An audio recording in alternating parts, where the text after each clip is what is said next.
Film ini bermula di tengah gurun pasir yang sangat panas. Terlihat dua orang tentara bernama Mike dan Tommy yang bertugas sebagai seorang sniper sedang mengamati keadaan di sekitar sana sambil membahas tentang misi rahasia yang sudah mereka jalankan selama 3 bulan terakhir ini.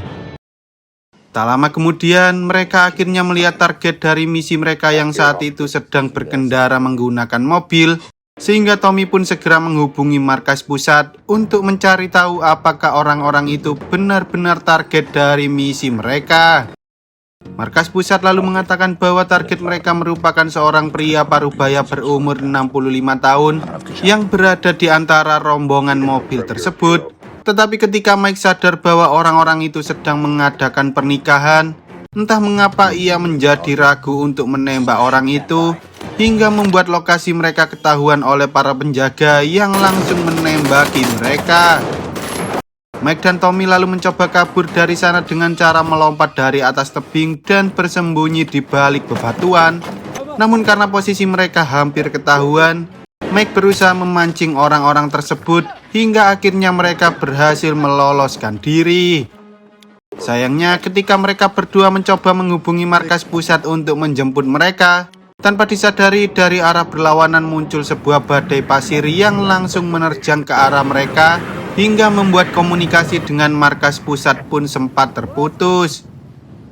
Meski begitu, Tommy mendengar bahwa markas pusat telah mengirimkan tim bantuan di sebuah desa yang letaknya kurang lebih 6 km dari tempat mereka berada saat ini, sehingga mau tak mau mereka terpaksa harus berjalan kaki melewati dataran padang pasir untuk bisa sampai di desa tersebut.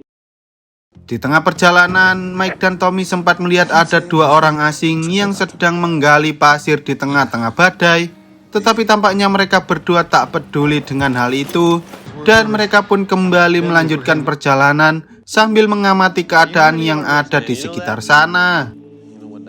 Setelah berjalan cukup jauh, Mike menemukan sebuah pelang misterius dengan gambar tengkorak, yang mana hal itu membuat dirinya teringat dengan beberapa berita yang mengatakan bahwa musuh telah menebarkan 33 juta ranjau darat di seluruh dataran gurun pasir itu. Mendengar perkataan Mike, Tommy pun mengatakan bahwa para musuh sengaja membuat pelang dan menyebarkan beberapa berita hoax, karena hal ini merupakan salah satu cara musuh untuk menakut-nakuti para tentara agar para tentara tak mengusik bisnis mereka. Meski Mike sempat ragu, ia tampaknya tak punya pilihan lain selain melanjutkan perjalanannya, karena jika mereka tetap berada di sana, para pasukan musuh pasti akan segera mengetahui keberadaan mereka. Singkat cerita, ketika Mike dan Tommy hampir tiba di desa yang mereka tuju, tanpa disadari Tommy justru tak sengaja menginjak sebuah ranjau darat hingga membuat kedua kakinya hancur tak tersisa. Bahkan tubuhnya juga mengalami luka yang cukup parah. Sayangnya karena Mike merasa bahwa ia juga sedang menginjak sebuah ranjau darat, ia pun tak bisa membantu Tommy begitu saja, sehingga ia berusaha menenangkan Tommy sambil mengarahkannya untuk melakukan pertolongan pertama pada dirinya sendiri. Tak hanya itu, ia juga meminta agar Tommy segera menghubungi markas pusat untuk mengirimkan bantuan pada mereka.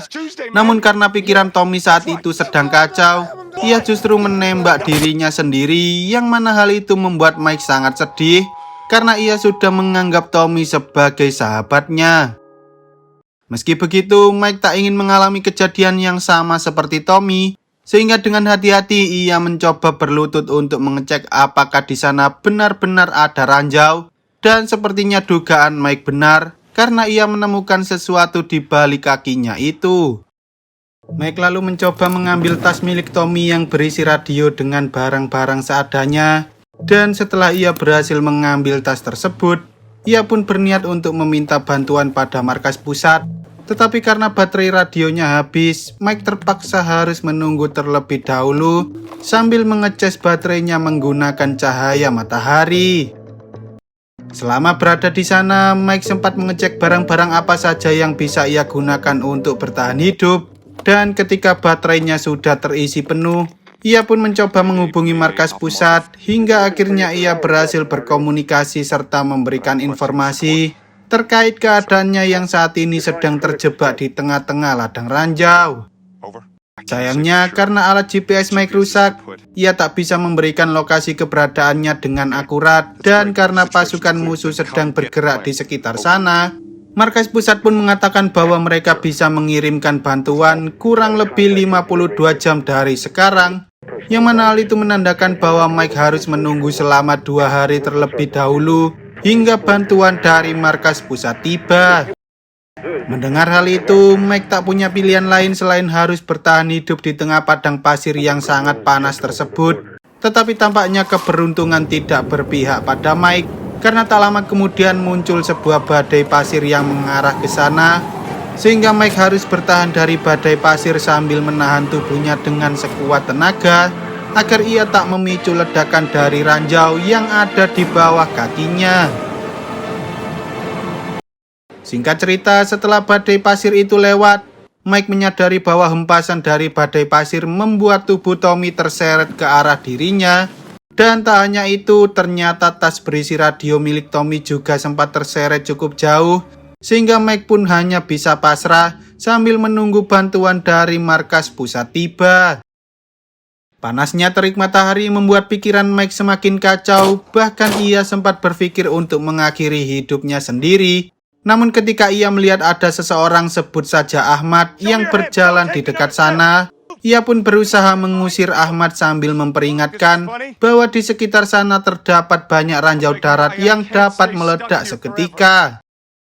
Bukannya pergi, entah mengapa Ahmad justru mendekati Mike sambil berjalan secara zigzag, yang mana hal itu membuat Mike sempat berpikir bahwa Ahmad merupakan orang yang menanam seluruh ranjau darat di sekitar sana, sehingga ia tahu bagaimana caranya berjalan tanpa menginjak ranjau sama sekali. Saat Ahmad sudah ada di dekat Mike, Mike pun meminta pada Ahmad untuk mengambilkan air minum serta radio yang ada di dalam tas miliknya.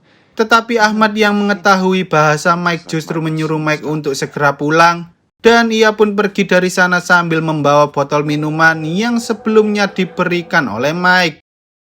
Mike yang sedang kehausan akhirnya terpaksa harus meminum air kencingnya sendiri. Namun tanpa disadari, tiba-tiba datang seorang anak kecil yang langsung berlari ke arah Mike sambil memberikan botol berisi air minum yang ia berikan pada Ahmad sebelumnya.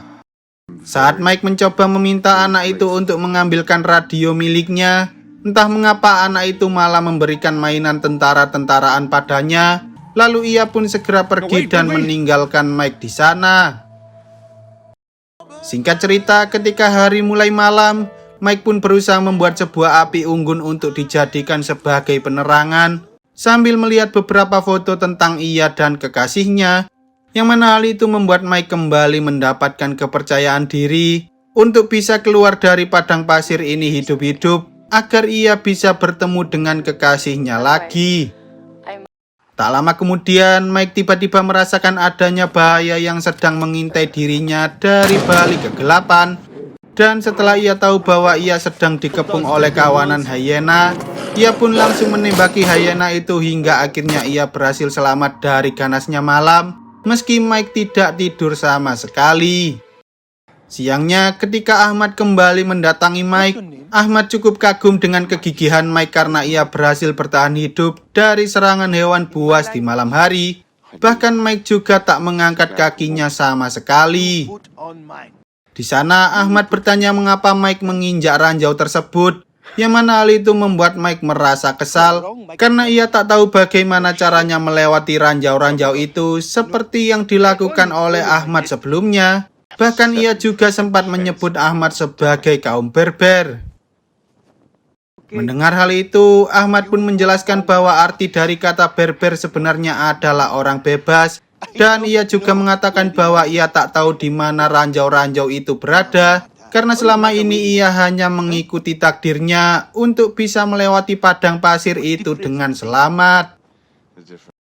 Merasa kasihan dengan Mike, Ahmad akhirnya mau mengambilkan radio itu dan memberikannya kepada Mike. Tetapi saat Mike mencoba menghubungi markas pusat, entah mengapa koneksinya tiba-tiba terputus begitu saja, sehingga Ahmad yang tak tega dengan Mike pun berusaha menyemangatinya, sambil mengatakan bahwa Mike harus yakin dengan dirinya sendiri untuk bisa bertahan hidup. Singkat cerita, setelah Ahmad pergi dari sana, Mike menyadari bahwa kakinya mulai terasa sakit dan ternyata ia disengat oleh kalajengking, yang mana hal itu membuat Mike sempat merasa pusing dan mulai berhalusinasi. Di sana, Mike mulai berbicara sendiri seperti ia sedang berbicara dengan seseorang. Bahkan Mike juga sempat melihat Tommy yang tiba-tiba kembali hidup, sambil mengatakan pada Mike bahwa ia akan selalu menemaninya hingga Mike bisa pulang menemui kekasihnya lagi. Malamnya, Mike kembali melihat sosok Tommy dan ia pun mulai berbincang-bincang dengannya tentang masa lalu Mike yang tak pernah ia katakan pada siapapun. Bahkan ia juga tak pernah mengatakan pada Tommy yang merupakan sahabatnya itu. Tommy lalu mengatakan pada Mike bahwa ia harus kembali hidup-hidup karena kekasihnya yang bernama Jenny sedang menunggu di rumah. Dan saat Mike kembali dikepung oleh para hiena, ia pun berusaha melawan dengan sekuat tenaga karena ia tak ingin mati di sana begitu saja. Meski Mike mengalami luka yang cukup parah akibat serangan dari para hiena, ia akhirnya berhasil mengalahkan seluruh hiena tersebut. Namun sayangnya ketika Mike mencoba menghubungi markas pusat lagi, mereka justru mengatakan bahwa bantuan yang telah dikirimkan sedang terlibat baku tembak dengan pasukan musuh, sehingga mereka meminta agar Mike menunggu lebih lama lagi, kurang lebih 17 jam dari sekarang. Mendengar hal itu, Mike yang mulai kehilangan kesadaran pun mengatakan bahwa ia tak bisa bertahan lebih lama lagi. Dan saat Mike hendak terjatuh, tiba-tiba Ahmad datang menghampirinya. Bahkan ia juga mengobati luka yang ada di seluruh tubuh Mike. Di sana, Ahmad menceritakan pada Mike bahwa dulu ia juga pernah mengalami hal yang sama seperti Mike, yaitu terkena ranjau darat, hingga membuat salah satu kakinya hancur dan ia pun mengganti kaki itu dengan kaki palsu yang terbuat dari kayu.